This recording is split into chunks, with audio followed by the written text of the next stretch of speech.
যদি মুক্তিযুদ্ধের সময় মুক্তিযোদ্ধাদের ক্ষেত্রে যদি হিউম্যান রাইটস ভায়োলেশনটা আমরা সেইভাবে everything is fair in love and war বলি, ইন পলিটিক্স বলি, তা আমরা যদি জুলাই গণ অভ্যুত্থানের যারা অভ্যুত্থানে অংশ নিয়েছেন, নেতৃত্ব দিয়েছেন, তাদের হাতে যদি সার্টেন কিছু কিছু যারা আমাদের উপরে মানে স্টেট অর্গান, স্টেট অপারেটর যারা আমাদের উপরে হিউম্যান রাইটস ভায়োলেশন করেছে, ম্যাসাকার করেছে, মাস কিলিং করেছে, যাদের গুলিতে 1400-র বেশি আমাদের মানুষ শহীদ হয়েছে, আমাদের ছাত্র জনতা, তাদের বিরুদ্ধে আজকাল কিছু কিছু আওয়াজ উঠছে যে তাদের যে মামলা করার কি অধিকার নাই? কেন আপনারা ইন্ডেমনিটি দিলেন? কেন জুলাই জাতীয় সনদে একটা দফার মধ্যে তাদেরকে ইন্ডেমনিটি দেয়া হলো? তো এটা কি আপনি হিউম্যান রাইটস ভায়োলেশন ধরবেন? যুদ্ধের ময়দানে যারা আমার বিরুদ্ধে যুদ্ধ করছে তাদের বিরুদ্ধে যদি আমার কোনো কর্মকাণ্ড হিউম্যান রাইটস ভায়োলেশনে অন্তর্ভুক্ত হয়, সেটা তো everything is fair in love and war. তো সেই জন্য সেই ইন্ডেমনিটিকে আমরা সমর্থন করেছি। নোভা এলইডি টিভি, ঝকঝকে ছবি, নিখুঁত শব্দ, 5 বছরের ওয়ারেন্টি। নোভা মানে সঠিক মান, নিশ্চিত সেবা। প্রশ্ন অনেক বড়, উত্তর এত বড় হবে না। এখানে আস্তে আস্তে আমার দুইটা হিউম্যান রাইটস ভায়োলেশন হয়ে গেছে। এটা হচ্ছে যে দাদা আমাকে অনেকটা হোম মিনিস্টারকে অ্যারেস্ট করে নিয়ে আসার মতো, অনেকটা জবরদস্তি। আমি খুব হুড়োহুড়ি করে এসেছি। আর একটা হচ্ছে খুব ঠান্ডা লাগছে, এখানে আমার হিউম্যান রাইটস ভায়োলেশন হয়ে যাচ্ছে। একে তো রোজা, তারপরে এই সময় ইফতারের আগে কথা বেরোনোর কথা না। তো এখানে আমাদের শ্রদ্ধেয় রহমান সোবহান সাহেব, আমাদের স্যার, উনি যা বলেছেন, আর দাদা যা বলেছেন, এবং অন্যান্য বক্তারা যা বলেছেন, বিশেষ করে আমার বড় ভাই ফজলুর রহমান সাহেব এবং বন্ধু মাহবুদ্দিন খোকন, এই দুজনের বক্তব্য শুনেছি। বিশেষ করে আমাকে এখানে অনেকগুলো কাগজ ধরিয়ে দেওয়া হয়েছে, বিকজ আমি এগুলো কোনো কিছু আগে দেখি নাই, তার উপরে কথা বলতে বলা হয়েছে। এখানে বিদেশিরাও আছেন, 2-1 লাইন ইংরেজিও বলতে হবে মনে হয়।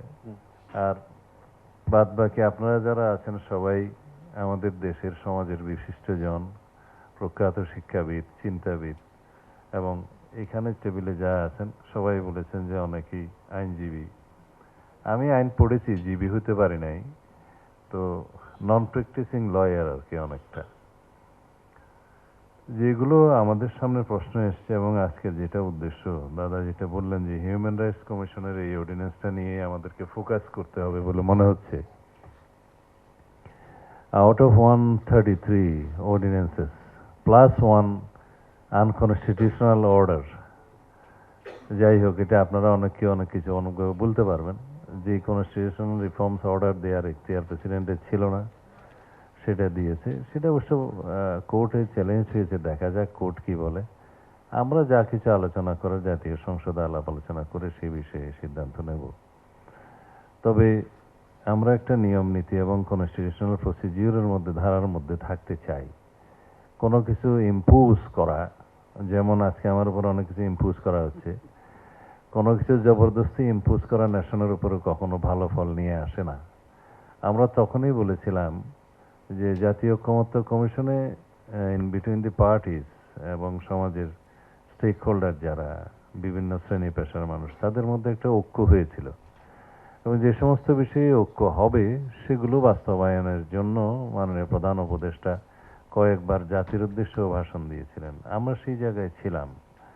কিছু কিছু বিষয় ছিল ঐকমত্য কমিশনের কয়েকজন বিজ্ঞ সদস্য, তারা যেগুলো বাংলাদেশের সামাজিক অবস্থায়, পরিস্থিতিতে এবং আমাদের এই বিদ্যমান সামাজিক অ্যাটমসফিয়ারে যেটা বাস্তবায়ন করা সম্ভব সেগুলোও বলেছেন, আর যেগুলো এক্সপেরিমেন্ট করার দরকার ছিল সেটা এক্সপেরিমেন্টালি বলেছেন। তা আমরা একটা ট্রায়াল অ্যান্ড এরর প্রসেসের মধ্য দিয়ে যাওয়ার চেষ্টা করেছি, যে ভবিষ্যতে হয়তো এগুলো আমরা ধারণ করতে পারবো। এটা হচ্ছে আমাদের ঐকমত্য কমিশনের বিষয়। সেই জায়গায় জাতীয় মানবাধিকার কমিশনের বিষয়টা ওয়াইডলি ডিসকাসড হয়েছে, যেহেতু we have witnessed severe human rights violation in our country by the past regime, especially by the state organs or apparatus. এইখানে তো কোনো সন্দেহ নাই, no doubt। আর এক্স্যাক্টলি সেই জন্যেই এজ এ পার্টি এবং as a nation we are very much committed to ensure the human rights and specially constitutionally recognised fundamental rights. তো এগুলো আমাদের কমিটমেন্ট আছে, আমাদের ম্যানিফেস্টোতে আছে, এবং আমাদের 31 পয়েন্টেও আমরা এর আগে এগুলো উচ্চারিত করেছি। বিভিন্ন বিষয়ের উপরে আমরা কমিশন গঠন করার কথা বলেছি, সেখানে মানবাধিকার কমিশনের কথা আমরা উল্লেখ করেছি। এখন যে মানবাধিকার কমিশন অর্ডিন্যান্সটা করা হয়েছে, সেই কমিশনের অর্ডিন্যান্সটা আমি ডিটেইল চোখ বুলিয়েছিলাম, এখন মনে নাই, এখন অনেক দিন হয়েছে, এগুলো আবার দেখতে হবে। তার মধ্যে আমরা অনেক কিছু বিষয়ে একমত হতে পারি, প্রায় সব বিষয়ে একমত হতে পারি। কিছু কিছু বিষয়ে আমাদের হয়তো কিছুটা অ্যামেন্ডমেন্ট আনতে হতে পারে, যেটা পার্লামেন্টে আমরা বিল আকারে এনে সেগুলো তখন দেখব, আপনারাও দেখবেন।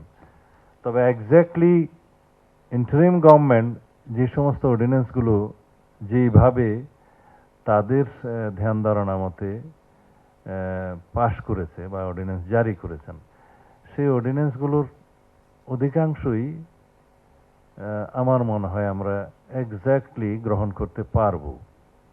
কিন্তু বেশ কিছু অর্ডিন্যান্স আছে যেগুলো আলোচনার দাবি রাখে, পজিশন অপোজিশন মিলে আমরা সেটা আলোচনা করব।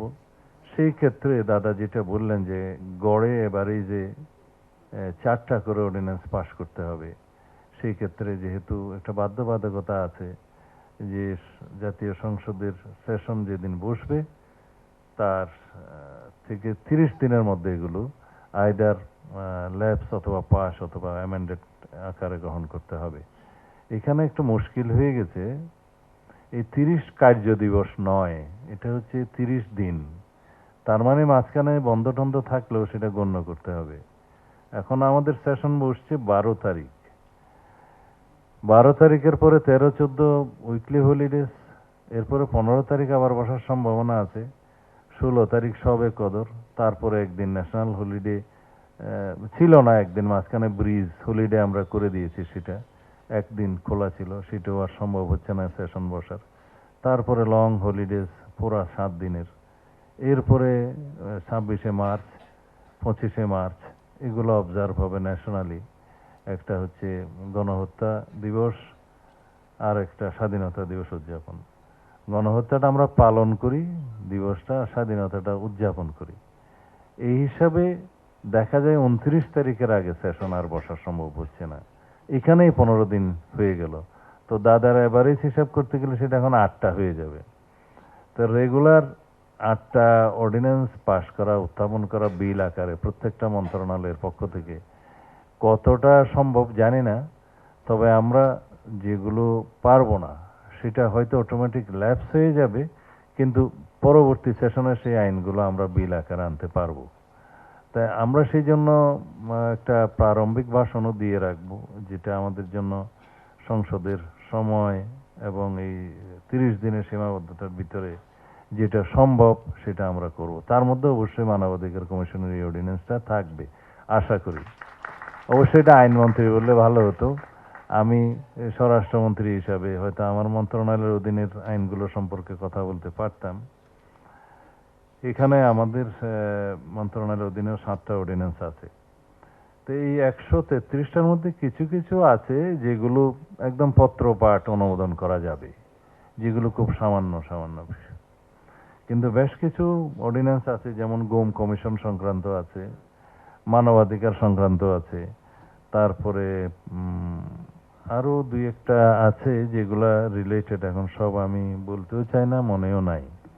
তো যেগুলো বিস্তর আলাপ আলোচনার মধ্য দিয়ে রেসপেক্টিভ মিনিস্ট্রিগুলো যে বিল আকারে আসবে সেটা বিশেষ কমিটিতে যাবে, যাওয়ার পরে সেটা ফার্স্ট রিডিং এর পরে সেকেন্ড রিডিং এ অবিলম্বে বিবেচনাতে গ্রহণ করা হোক। আপনারা হয়তো এই ল্যাঙ্গুয়েজগুলো জানেন না, সেই সেকেন্ড রিডিং, সেই সেকেন্ড রিডিং এর মধ্যে অনেক কিছু আলোচনা হবে, তারপরে থার্ড রিডিং এ আইন পাস হবে। এটা সময় নেয়।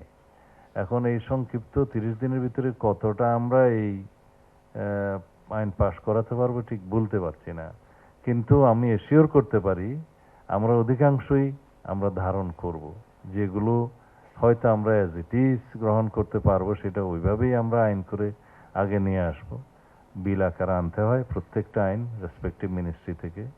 আর যেগুলো অ্যামেন্ডমেন্ট সহকারে আমাদের গঠন করতে হবে, সেটার জন্য একটু সময় লাগবে। আর কিছু কিছু অর্ডিন্যান্স হয়তো ল্যাপস হবে, স্বাভাবিক, সেগুলো হার্মলেস, তবে এগুলো হেফাজত এবং রহিতকরণের সাথে হেফাজতকরণ করা হয় আর কি আইনের ভাষায়। তো সেটা সেইভাবেই আমরা গ্রহণ করব। এটা গেল আপনার হিউম্যান রাইটস কমিশন গঠন এবং আইন সংক্রান্ত। তবে আমরা বিগত দিনের অভিজ্ঞতায় রেহমান সামান স্যারের কথায় আসি, যে একটা ভিকটিম হিসেবে আমি এখন কথা বলি। আমি কি চাইবো বাংলাদেশে কোনো গুমের সংস্কৃতি থাকুক? বাংলাদেশের কোনো মানুষ চায়? তো সুতরাং আমরা ওই গুম কমিশনের যে আইনটা হয়েছে, এর মধ্যে দুই একটা বিষয় একটু ভুলভ্রান্তি রয়ে গেছে, যেগুলো স্ক্রুটিনি করতে হবে। যখন যেহেতু যারা প্রণয়ন করেছে তারা হয়তো এত গভীরে যান নাই, তবে উদ্দেশ্য ভালো এবং আইনের উদ্দেশ্য এবং কারণ সম্বলিত প্যারাও ভালো। যেগুলো পিউনিটিভ মেজার্স নেওয়া হয়েছে, ওইখানে কিছু ভুলভ্রান্তি আছে। যে সুপেরিয়র লায়াবিলিটি যেটা ফিক্স করা হয়েছে, তার মধ্যে কারা কারা ইনক্লুড হবে, কখন হবে, ইত্যাদি বিষয়ে একটু স্ক্রুটিনি করতে হবে। আর গুম কমিশনের বাইরে আরো একটা এই জাতীয় আইন হয়েছে, আমি ঠিক স্মরণে আনতে পারতেছি না, যেগুলো আমাদেরকে ধারণ করতে হবে, যাতে দেশে ভবিষ্যতে হিউম্যান রাইটস ভায়োলেশনের মাত্রা জিরোতে চলে যায়। সেজন্য আমাদেরকে গ্রাজুয়ালি একটা ডেভেলপমেন্টে যেতে হবে। ওভারনাইট হয়তো আমরা 100% অ্যাচিভ করতে পারবো না, কেননা আমাদের সামাজিক এবং ধর্মীয় কালচার এবং আমাদের ল্যান্ড পিকুলিয়ারিটিসের কারণে আমাদের অনেক কিছু হয়তো আমরা অ্যালাউ করতে পারবো না। সাচেস হিল ট্যাক্সের বিষয়টা আলাদা, আপনারা চিন্তা করে দেখেন। এখানে যদি আমরা 100% হিউম্যান রাইটস ভায়োলেশনের বিষয়টা নজরে আনি, তাহলে আমাদের ডিফেন্স ফোর্সের জন্য অনেক কিছু আমরা প্রয়োগ করতে দিতে পারবো না। অথচ দেখা যাবে ওখানে এমন কিছু বিষয় হচ্ছে রাষ্ট্রীয় অখণ্ডতা এবং স্বাধীনতাকে নিশ্চিত রাখতে, রাষ্ট্রীয় অখণ্ডতাকে নিশ্চিত রাখতে অনেক সময় ডিফেন্স ফোর্সের অনেক বিষয়ে তাদের হস্তক্ষেপ করতে হবে, যেটা আবার যদি আমরা হিউম্যান রাইটস কমিশনের ভিতরে 100% নিয়ে আসি, সেটা আরো বড় থ্রেট হয়ে যাবে। আমাদের সামাজিক এবং রাজনৈতিক ক্ষেত্রে, ধর্মীয় ক্ষেত্রে দেখা যাবে আমরা এখানে পুরোপুরি LGBTQ স্বাধীনতা এদেশে নিশ্চিত করতে পারবো কিনা। আপনারা বলেন, আপনারা যারা সামনে বসে আছেন, আমাদের যে সামাজিক এবং ধর্মীয় যে আচার আছে, আমাদের এখানকার যে ট্রেডিশন আছে, ঐতিহ্য আছে, তাতে আমি আপনাদের উত্তরটা এখনই আশা করছি না, কিন্তু যখন আপনারা অন্য পক্ষ থেকে সিভিয়ার আন্দোলনের সম্মুখীন হবেন এক্ষেত্রে, তখন আপনাকে চিন্তা করতে হবে যে আমাদের এই সমাজে এটা গ্রাজুয়ালি আমরা উত্তরণ ঘটাতে হবে। এই বিষয়গুলো ওভারনাইট আমরা সেই জায়গায় যেতে পারবো না। এগুলো হচ্ছে আমাদের বাস্তব চিন্তা চেতনা। তা আমরা চাই হিউম্যান রাইটস স্ট্যান্ডার্ডটা আমাদের বাংলাদেশে ইন্টারন্যাশনাল স্ট্যান্ডার্ডের যাক, কিন্তু সেই জন্য আমাদেরকে বোধহয় ব্রিদিং স্পেস দিতে হবে এবং গ্রাজুয়ালি যেতে হবে। বিকজ আমরা প্রেডিক্ট করতে পারি কারা কারা কিভাবে কোন কোন ক্ষেত্রে বাধা দিতে পারে বা বাধাগ্রস্ত হতে পারি। তো এই বিষয়গুলো আমি ডিটেইল আপনাদের সামনে বেপরদা না করলেও আপনারা নিশ্চয়ই পর্দার ভিতরে কি আছে বুঝতে পারছেন। যাই হোক, এখন আমার অনেক বক্তার বক্তৃতা আমার শোনার সৌভাগ্য হয়নি। যাদের বক্তব্য শুনলাম তাদের মধ্যে ফজলু ভাই যেটা বলেছে, এখনো একটা বক্তৃতার বিষয় নিয়ে হিউম্যান রাইটস ভায়োলেশন হচ্ছে, তা আমি এগুলোর কোনো জবাব দিতে চাই না। আমাদের সামাজিক পরিস্থিতি এবং আমাদের যে পলিটিক্যাল কালচার, এটাকে আমরা উন্নত করার চেষ্টা করব গ্রাজুয়ালি, কিন্তু ওভারনাইট আমাদের এই পলিটিক্যাল কালচারকে 100% ডেমোক্রেটিক প্র্যাকটিসে আমরা আসতে পারি নাই। তো সুতরাং আমাদের এই পলিটিক্যাল কালচারটা আপনি যেটা আশা করছেন সেটা ইনশাল্লাহ একদিন আমরা পাবো, কিন্তু সেটার জন্য আমাদের সময় লাগবে। আমরা ডেমোক্রেটিক গুড প্র্যাকটিস করতে চাই, কালচার আমরা নিয়ে আসতে চাই। আমরা ব্যাড কালচার যেগুলো অতীতের রেশ এখনো রয়ে গেছে, সেগুলোকে আমরা এলিমিনেট করে দিতে চাই through our bad good practice এবং গুড পলিটিক্যাল ডেমোক্রেটিক কালচার সৃজন এবং লালন করার, চর্চা করার মধ্য দিয়ে। সেই জন্য আমাদের কিছুদিন অপেক্ষা করতে হবে। আমরা নিজেরা যদি পার্লামেন্ট থেকে সেই চর্চা শুরু করি এবং লার্জ পলিটিক্যাল পার্টিগুলো যদি স্টেজে সেগুলো আমরা করা শুরু করি, ময়দানে সেগুলো যদি আমরা বাস্তবায়ন করি, তাহলে এগুলা ব্যাড প্র্যাকটিস এলিমিনেট হয়ে যাবে। আশা করছি যে কোনো নেতার ভাষণকে কেন্দ্র করে ভবিষ্যতে এরকম কেউ কোনো আচার আচরণ করবে না, যাতে করে আমাদের আহত হতে হয়। তবে এটা ঠিক, আপনি চালিয়ে দিতে চেয়েছিলেন বোধহয়। হ্যাঁ, কোনো কিছু না বলে অনেক কিছু বলে ফেললেন, সেই জন্য আর কি। ওই তো অনেক কথা সহজ কথা যায় না বলা অতি সহজে। তো আমরা যেটা বলতে চেয়েছিলাম, মুক্তিযুদ্ধের সময় কি মুক্তিযোদ্ধাদের হাতে হিউম্যান রাইটস ভায়োলেশন হয়নি? হয়েছে, কিন্তু এভরিথিং ইজ ফেয়ার, কি যেন, হ্যাঁ না, আগে বলতো লাভ ওয়ার, আর এখন আমরা বলি politics. Everything is love, everything is fair, Fair love বলছে। War and politics. আমি এটি এখানে এই জন্যই বলতে চাচ্ছি, যদি মুক্তিযুদ্ধের সময় মুক্তিযোদ্ধাদের ক্ষেত্রে যদি হিউম্যান রাইটস ভায়োলেশনটা আমরা সেইভাবে everything is fair in love and war বলি, ইন পলিটিক্স বলি, তা আমরা যদি জুলাই গণ অভ্যুত্থানের যারা অভ্যুত্থানে অংশ নিয়েছেন, নেতৃত্ব দিয়েছেন, তাদের হাতে যদি সার্টেন কিছু কিছু যারা আমাদের উপরে মানে স্টেট অর্গান, স্টেট অপারেটর যারা আমাদের উপরে হিউম্যান রাইটস ভায়োলেশন করেছে, ম্যাসাকার করেছে, মাস কিলিং করেছে, যাদের গুলিতে 1400-র বেশি আমার মানুষ শহীদ হয়েছে, আমাদের ছাত্র জনতা, তাদের বিরুদ্ধে আজকাল কিছু কিছু আওয়াজ উঠছে যে তাদের যে মামলা করার কি অধিকার নাই? কেন আপনারা ইনডেমনিটি দিলেন?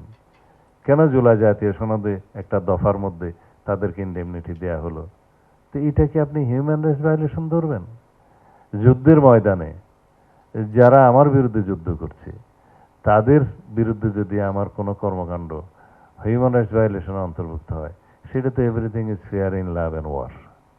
তো সেই জন্য সেই ইনডেমনিটিকে আমরা সমর্থন করেছি।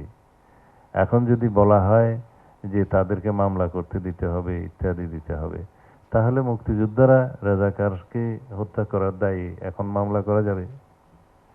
অনেকটা সেই রকম।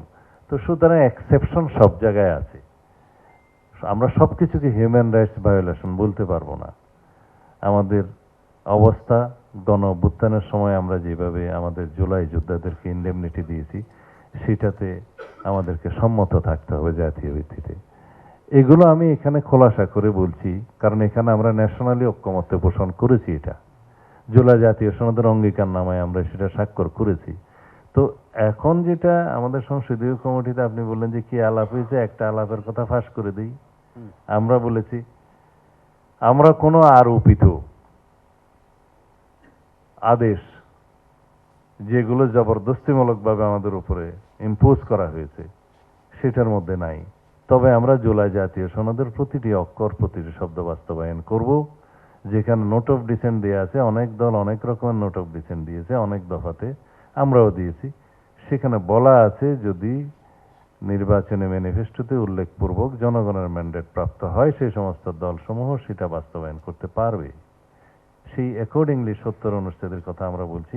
আমরা 4টা বিষয়ে সম্মত হয়েছি, কিন্তু অনেক দল 2টো বিষয়ে সম্মত হয়েছে, অর্থ বিল এবং আস্থা ভোট। এই 2টা বাদে বাকি সব বিষয়ে এমপিরা স্বাধীন। আমরা বলেছি না, আরো 2টা বিষয়ে পরাধীন। একটা হচ্ছে সংবিধান সংশোধনী, আর একটা হচ্ছে যদি দেশের যুদ্ধ পরিস্থিতি কখনো হয়, সেই সময় যে আইন আসবে সেটা দলের পক্ষে থাকতে হবে। তো এই 4টা বিষয় বাদে বাকি বিষয়ে স্বাধীন। এই 2টাতে আমাদের নোট অফ ডিসেন্ট ছিল। এখন আমরা ম্যান্ডেট পেয়েছি, আমরা ইশতেহারে উল্লেখ করেছি, সুতরাং আমরা ওইভাবে যাব। আমরা বলেছি যে 100 আসনের উচ্চকক্ষ নির্মিত হবে এবং আসনের অনুপাতে হবে, সেখানে সংবিধান সংশোধনীটা যাবে না। এই 2টা বিষয়ে আমরা নোট অফ ডিসেন্ট দিয়েছি। অন্যান্য দল সেটার বিরুদ্ধে, তারা 100 আসনে আছে, আসনের অনুপাতে নাই, ভোটের সংখ্যা অনুপাতে আছে। তারা সংবিধান ওখানে সংশোধন নিতে চায়, আমরা ওখানে নিতে চাই না। সুতরাং যেভাবে আমরা নোট অফ ডিসেন্ট হয়েছি, আমরা ইশতেহারে উল্লেখ করেছি এবং আমরা সেভাবে ম্যান্ডেট প্রাপ্ত হয়েছে, আমরা সেভাবে যাব। এই হচ্ছে আমাদের কথা। এখন আমাদেরকে যদি বলা হয় যে সংবিধান সংস্কার পরিষদের সদস্য হিসেবে আপনারা শপথ নেন নাই কেন, আমরা বলবো আপনারা নিয়েছেন কেন? কেননা আমাদের এখানে একটা ব্যালট ছিল জাতীয় সংসদ নির্বাচনের জন্য সেই ব্যালটে সংসদ সদস্য প্রার্থীদের মার্কা ছিল, সেই মার্কাতে জনগণ ভোট দিয়েছে, আমরা সংসদ সদস্য হয়েছি। আমাদের ইশতেহার অনুসারে আমরা ম্যান্ডেট প্রাপ্ত হয়েছি, আমরা সংসদ সদস্য হিসেবে সেই ম্যান্ডেট অনুসারে সার্বভৌম জাতীয় সংসদে আমরা প্রতিনিধিত্ব করব। এখানে কোনো ব্যালটে তো সংবিধান সংস্কার পরিষদের সদস্যদের ভোট হয় নাই। হ্যাঁ, যদি গণভোটের রায় আমরা মান্য করি, সম্মান দিই, সেটা তো সংসদে আসতে হবে। এসে আমরা সংসদে আলোচনা করব এবং সবাই যদি সম্মত হয়, সংবিধানে গৃহীত হয়, তখন সেটা শপথ নেওয়ার প্রশ্ন আসবে, কোন ফর্মে নেওয়া হবে, কে শপথ গ্রহণ করাবেন, তখন সেভাবে যাবে। এখন জবরদস্তি যদি আমাদেরকে কালকে বলা হয়, অবশ্য বলবে মনে হয় কালকে যে আপনারা শপথ গ্রহণ করুন, সেটা তো হতে পারে না, এটা তো জবরদস্তিমূলক। তা আমরা এইভাবেই ডেমোক্রেটিক চর্চাটা আলাপ আলোচনা তর্ক বিতর্কের মধ্য দিয়ে জাতীয় সংসদের ভিতরে সীমাবদ্ধ রেখে আমরা গণতন্ত্রকে বিকশিত করব, সেই আশায় দিন গুনছি। দাদা, আমার মনে হয় আমি সবার বিরক্তির কারণ হয়ে যাচ্ছি, কারণ সবাই যা শুনতে চায় সেটা আমি বলছি না। না কেন বলছি? হ্যাঁ ঠিক আছে, আপনি পিনপতন নীরবতায় সকলে শুনছে। ধন্যবাদ।